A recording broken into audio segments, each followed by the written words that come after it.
The sun blazed over the polished rooftops of Sunville, a city known for its luxury, excess, and image.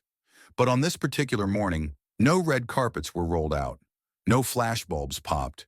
There were no crowds, no whispers of fame. Just a man. A man in a gray hoodie, slightly faded jeans, and worn sneakers, stepping out of a modest SUV at the back of a pristine luxury car dealership. His face was partially shadowed by the hood, his stride calm but purposeful. That man was Leonardo DiCaprio. But no one inside Luxury Motors knew that. And that was exactly the point. Leo had recently acquired the dealership, quietly and with intent. As a lifelong observer of human behavior, he didn't want a filtered version of his business. He wanted the truth. Who were these people when the cameras weren't rolling, when power wasn't obvious, when money didn't speak before he did? He was about to find out. As he approached the gleaming glass doors, he noticed a cluster of employees chatting near the reception. Laughter flickered through the air. Casual, dismissive. Their eyes met his for a split second and moved on, as if he were just another nobody. The moment he stepped into the air-conditioned showroom, the energy shifted, slightly, almost imperceptibly. But Leo noticed. He always did. The scent of new leather and wax was thick, the lighting engineered to make every chrome curve gleam. Rows of six-figure machines stood like statues of status. And yet it was the people that interested him the most. One woman broke from the group and approached, confident, poised. Her heels clicked like metronomes of control. She wore a sharp navy blazer, her posture erect, clipboard tucked under her arm like a badge. Elena, her name tag read. Her smile was polite, just polite, but it didn't reach her eyes. "Can I help you with something?" she asked, her voice clipped, businesslike. Leo smiled, casually glancing around. "Just browsing," he said, his voice low, easy. Elena's gaze scanned him from head to toe. Her brow barely twitched, but the judgment was clear. "These vehicles require pre-qualification," she said, her tone shifting ever so slightly. "Most of our clients come prepared. Perhaps I could recommend," a voice called from across the floor. "Elena, delivery's here." She hesitated, looked back at him, and added with a tight smile, "Maybe I can suggest something more in your price range."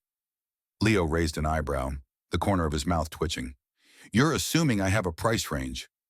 That caught her off guard, just for a second. But she recovered, nodding briskly. "We all have limits," she said, turning her gaze toward a used sedan in the corner.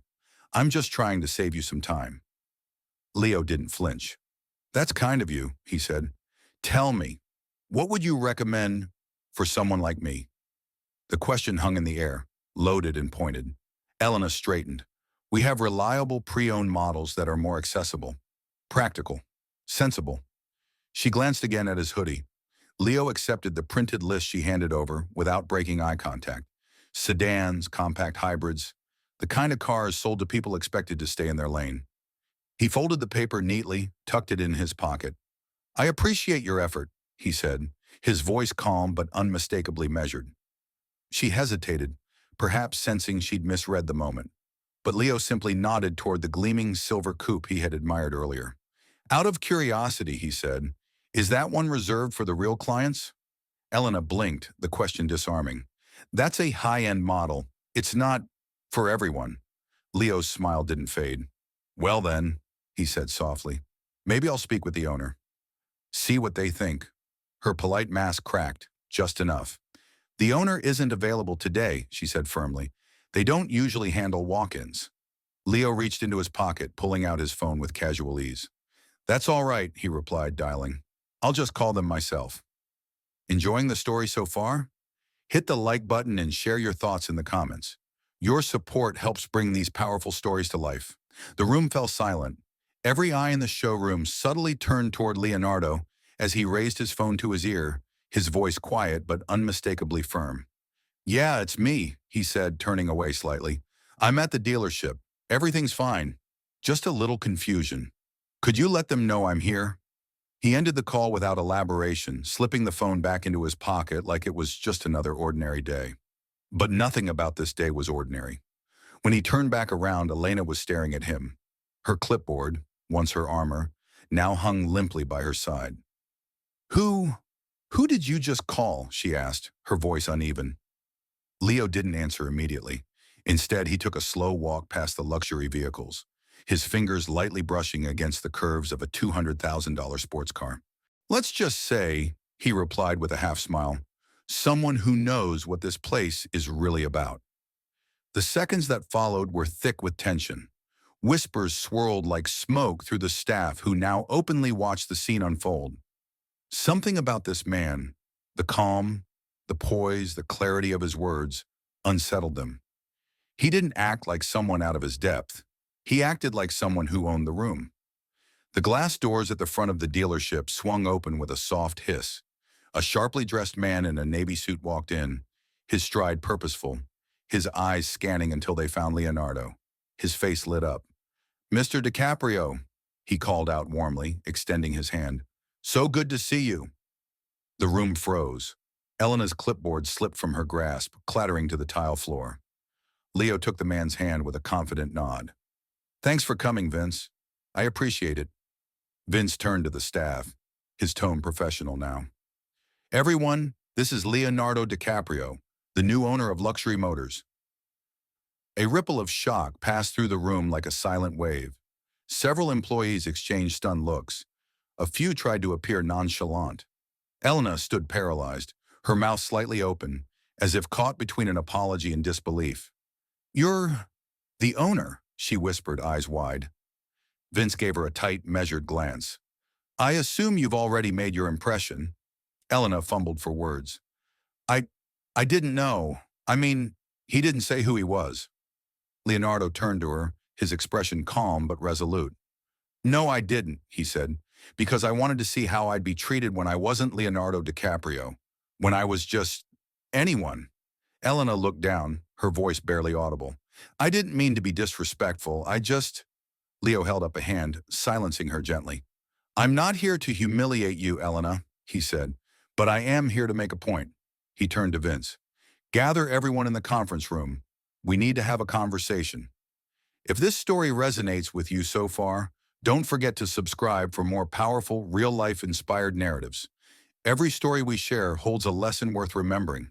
The conference room at Luxury Motors was sleek. Glass walls, minimalist decor, and leather chairs designed to impress high-end clients. But today, no client was being entertained. The entire staff sat silently, eyes forward, hearts pounding with a mixture of curiosity, guilt, and tension.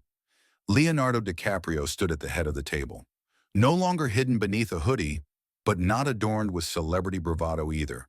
Just a man, calm, focused, and speaking from a place that demanded not applause, but accountability. "Thank you all for being here on short notice," he began, his voice steady. "For those of you who may not know, I'm Leonardo DiCaprio, and I am the new owner of this dealership." Murmurs rippled across the room, some shocked, some embarrassed. Leo continued unwavering. "This morning, I walked in through the same doors every customer walks through. I didn't announce who I was. I didn't dress for recognition. I wanted to experience this place the way anyone would, without a name, without status, without expectations." He paused, letting the silence stretch, not for drama, but for gravity. "What I experienced," he said slowly, "was disappointment." He didn't look at Elena directly, but she shifted in her seat. The air was thick. "I was judged not by who I am, but by how I appeared. And maybe some of you think that's just how this business works. Maybe it's how it's always worked, but that doesn't make it right." Chris, one of the younger associates, raised his hand hesitantly. Leo nodded to him. "Mr. DiCaprio," Chris said carefully, "I think a lot of us try to be fair, but sometimes we don't realize we're carrying assumptions. It's not always intentional." Leonardo nodded. "I understand that, Chris. We all carry bias. The question isn't whether we have them, it's whether we're brave enough to confront them." He looked around the room, meeting each gaze with quiet intensity. Luxury Motors is known for excellence, but excellence isn't just the shine on a hood or the size of a sale. It's in how we treat people, every person who walks through those doors. He turned then, his voice low but firm. "Elena." The room went still. Elena sat near the back, her shoulders tense, hands folded tightly in her lap. Her usual commanding presence was gone, replaced with something far more human. Leonardo's tone softened, but it held weight. You've worked hard to get where you are, and I don't doubt your dedication. But today was a wake-up call, not just for you, but for all of us.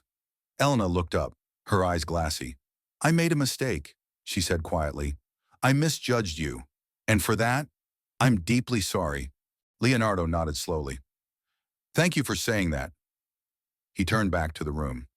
Change starts with accountability, and from today forward, this dealership will operate by a new standard. He stepped closer to the table, placing both hands on its edge. We're going to implement training, not just on sales, but on empathy, inclusion, and respect. Not because it's trendy, but because it's right. He let that settle before continuing. If anyone believes this isn't the place for that kind of growth, this is your moment to say so. The silence that followed was different this time. Not heavy, but clear. No one spoke. No one objected. Leonardo gave a slight nod, the trace of a smile on his lips.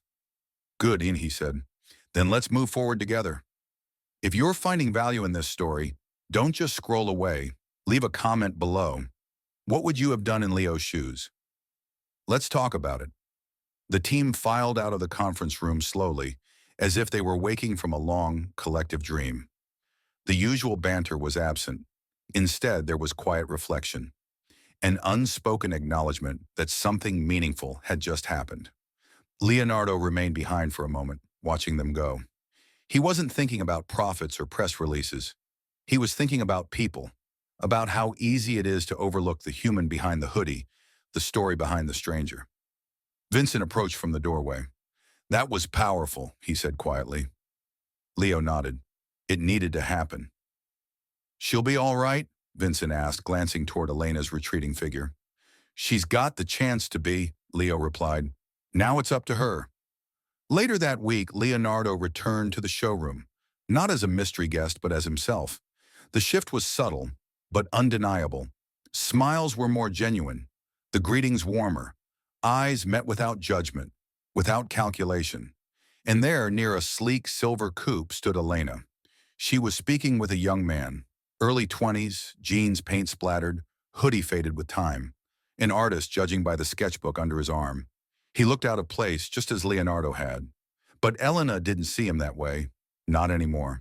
She listened closely, asked questions, even offered him a seat while she pulled up inventory on a tablet. There was no hint of condescension, no performance, just presence. Leonardo watched from a distance, a small smile playing at the corners of his mouth. This was what he'd hoped for. Not punishment, not shame, but growth. Real change. The kind that begins when one person dares to challenge the script everyone else has accepted as normal. As he turned to leave, Leo passed Chris by the front desk. The young salesman looked up, a bit nervous. Mr. DiCaprio, he said, I just wanted to say, thanks. You didn't have to come in like that, but you did, and it changed how I see things. Leo clapped a hand on his shoulder. We all need reminders, he said. Now let's make sure we don't forget them. Outside, the afternoon sun lit the cars like polished gems, but Leonardo DiCaprio didn't look back. He didn't need to. He knew the true value of this place wasn't in the shine of its vehicles, but in the clarity of its vision. A dealership where people mattered more than appearances, and where respect was standard, not optional. That day, a lesson had been planted, not just in one showroom, but in every viewer who might hear this story and ask themselves, how do I treat the people I don't recognize? Because respect shouldn't have to be earned. It should be given, especially when no one's watching. If this story moved you, consider sharing it with someone who needs the reminder. Subscribe for more narratives that challenge how we see the world and how we treat each other.